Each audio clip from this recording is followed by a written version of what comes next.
listening to The Mark Cox Show. Follow Mark on Twitter at MarkCox971. It focuses Medicaid on who it was supposed to be focused on, which are the vulnerable, the disabled, and the young. And it says to states you can put in place work requirements so that people who are able-bodied and capable of going out and getting a job and getting coverage on their own can do so.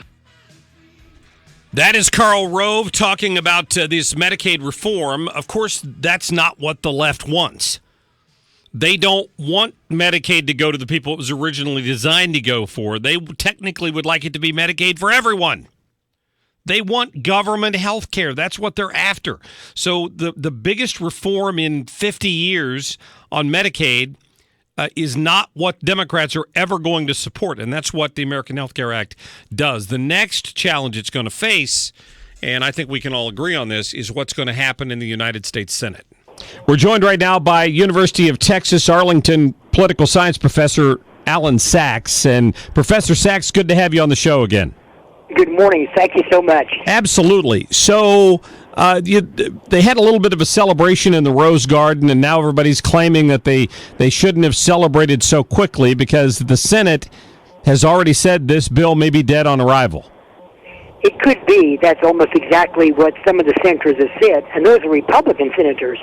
It passed the House last Friday, I believe, by a very slim margin, by about 217 to 213, a very slim margin. But it did pass. And I think the rejoicing is that the Freedom Caucus came in and supported the bill. Now it goes to the United States Senate, and there the Republicans are also split.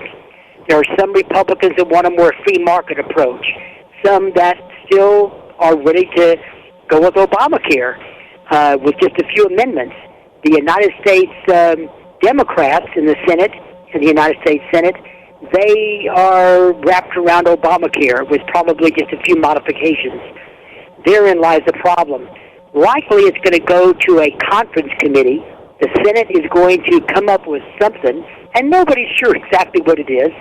And then they'll go to the House, and the House will appoint some members. The Senate will appoint some members. They'll sit down at a table, a conference table, and they'll try to hammer out a compromise bill.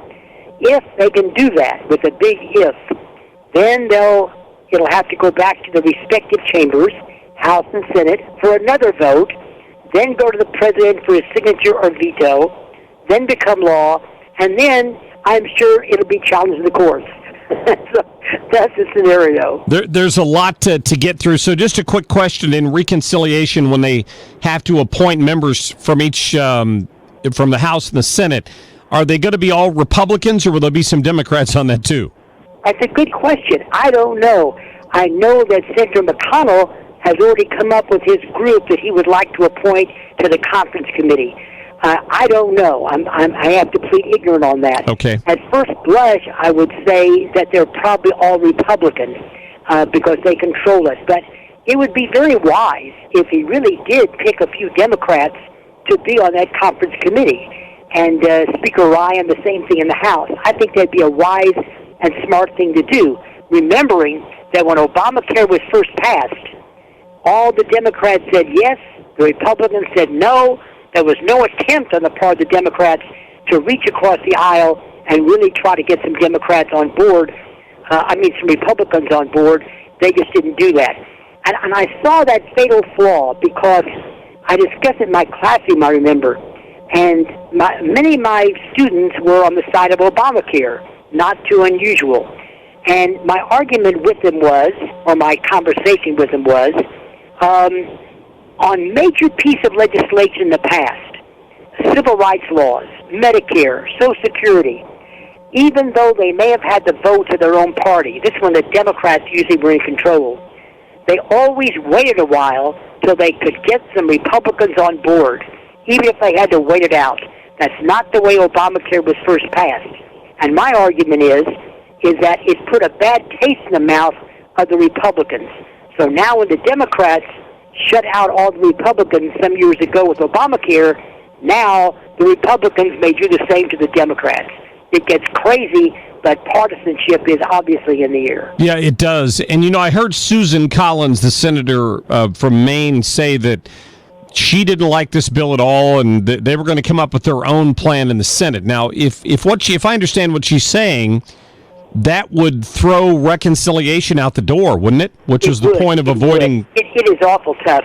I think what's going to happen, I'll make a wild prediction. Not going to happen this year, maybe not even next year, but within 3 to 5 years, I would not be at all surprised if the idea of the single-payer system, also known as socialized medicine, would be proposed and it would go through and the American public would accept it. Oh. The American public now accepts, rightly or wrongly, the American public now accepts government in our health care as in much of our life. Medicaid, Medicare, children's health insurance programs. In Georgia, it's called Peach Care. In our state of Texas, it's called CHIPS. It may be that in some other places, children's health insurance program. And so we already have the government, up to our necks in health care. And I think that we are ready to accept a single-payer system, rightly or wrongly. Personally, I don't like it.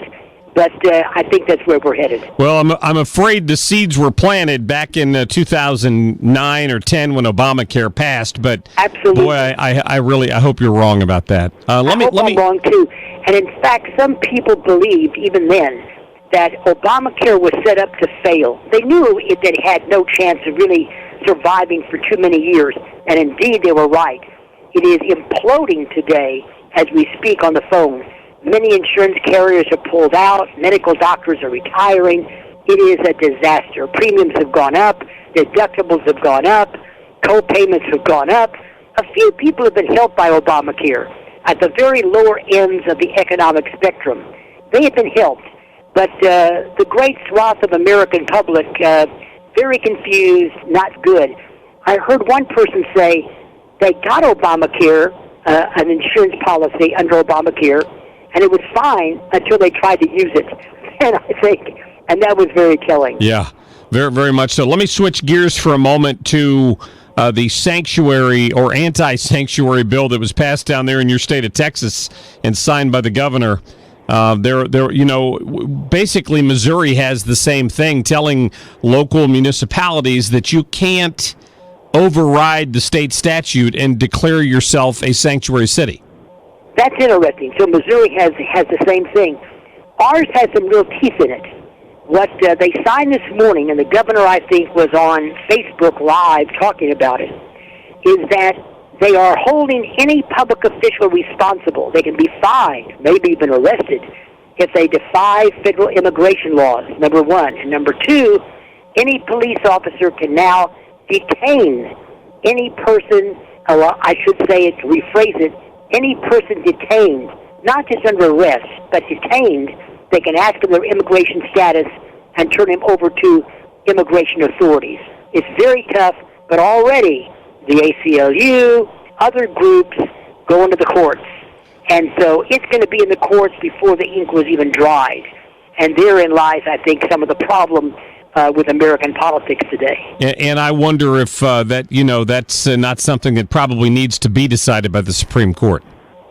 Eventually, I think it will go to the U.S. Supreme Court. There's been other cases involving this, one from Arizona a few years back, similar to what Texas has done, where Arizona law, I think is when Governor Jan Brewer was there, and they passed the law, and she signed it, which allowed police officers to ask for, quote, papers of people that they had stopped. And the U.S. Supreme Court declared that unconstitutional. This in Texas may be a little bit different. Yeah. I don't think they're asking for papers, but they do have the right to ask them for their immigration status.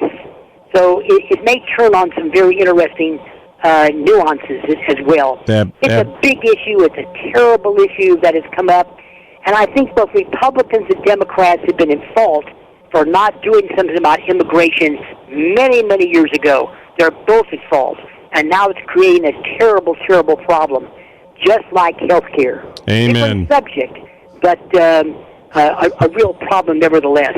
And by the way, the two do blend in, because a lot of immigrants go to our emergency rooms, they go to our hospitals, they give birth at our public hospitals. There's a hospital in Texas Parkland Hospital in Dallas, a very famous hospital, and a huge number of births are really to immigrants who are, I'll use the correct phraseology, undocumented. I'm trying to be politically correct this morning.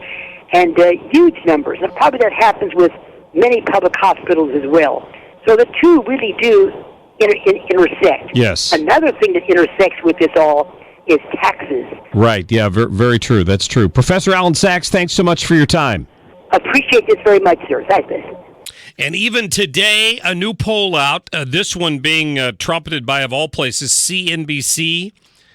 60% of small business owners who were questioned favored getting rid of the Affordable Care Act. 60%. The reason? Because of spiraling health insurance premiums. And a result of that, of insurance companies fleeing the marketplace. Proof is in the pudding. They got to get rid of this monstrosity and replace it with something more simple. 314-969-9797 is the phone number. We can get some of your phone calls on healthcare. Coming up, we're going to talk to Thomas Spohr, who's the director of the Center for National Defense, on why a group of Republicans are introducing legislation to repeal defense spending caps that have been put on, maybe through sequestration or whatever the case may be. We'll find out more about that. We'll get to more of your phone calls. It's all coming up right here. Stick around.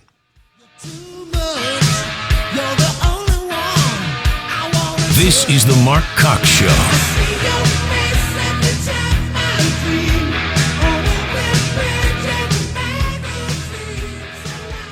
Air Comfort Service Heating and Cooling.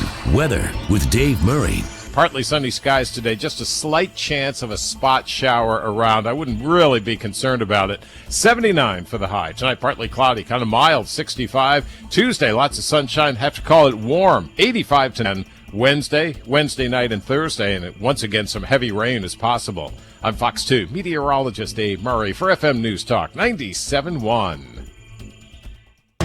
The Mark Cox Show is sponsored in part by Granite Transformations. Let them transform your kitchen, bath, or commercial space. Explore the wide selection of products in their beautiful showroom in Chesterfield or online at granitetransformations.com. They have the perfect solution for your next project. Well, guess what's coming up this weekend? It's Mother's Day. That's right. Now, I know my mom's traveling right now. I'm trying to figure out where she's going to be on Mother's Day so I can get those Sherry's Berries delivered to that address.